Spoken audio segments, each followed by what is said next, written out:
wane Ssegirinnya okumala ewiki bbiri nga we tulina ffe ne maama waffe mulwadde mama ali wano wennyini naye mulwadde nnyo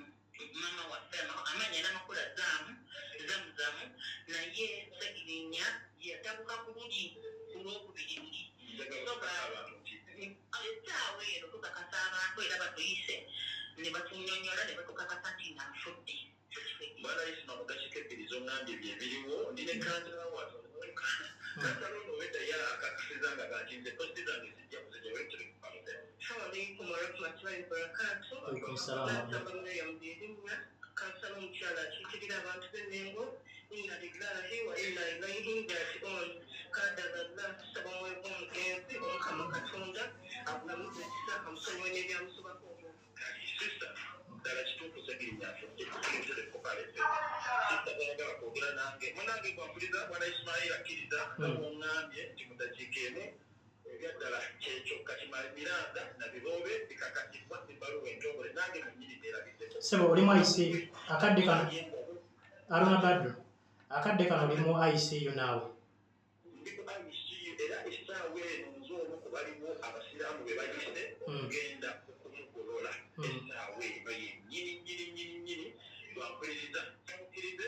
ebisigadde byonna tugenda kubifuna essaawa eno nze omu ku bagenda munda okusobola okulaba nga tumugolola wadde bisokamu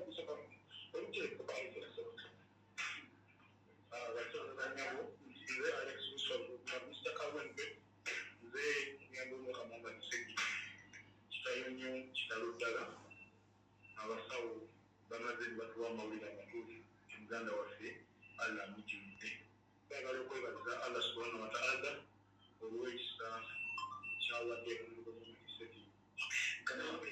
ukire kutuba wantu dawa kulikire kupale assalamu alaikum warahmatullahi wabarakatuh inna lillahi wa inna ilaihi raji'un tukyali mu ntegeka nga famire okulaba kitetuzaako amanya ganda mutahaji Musa Somoka Ssegirinnya badde muganda wange mukwano gwange buli kimu so olwa umma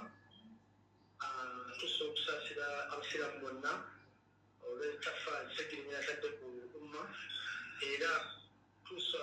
okubannakawempe okusaasira kwange eriko n'abantu bonna abalina okuba nga Ssegirinnya bakwatako okubanga yakyusa obulamu bwabwe. Assalamu alaikum warahmatullahi wampuliriza omaiti yemugenda bako gye batwala mukasenge bagenda okutegekera onareko Ssegirinnya Muhammadi maiti yiino emaze okubeera ng'empitako onange bagitwala mu kafumu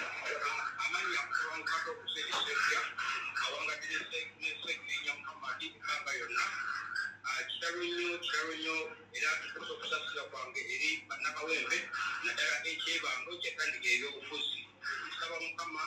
atugumye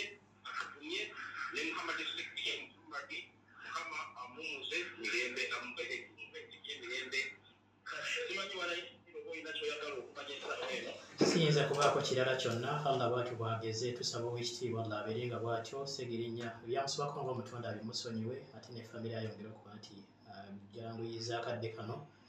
ak'okusoomozebwa ke tulimu ntweyayiza nnyo mukulu Haji Aruna Badru Pale FM bategeeza nti tulwokuba nti tubreakinga amawulire nga bwe gazze tugakuwa era Pale FM yeesookedde ddala okuba nti eweebwa omwaganya ogw'okuba nti etuuka ku kasenge Honorable Muhammad Ssegirinnya MP abadde wa Kawempe North Constituency yatandika ekisanja kino nga tumanyi nti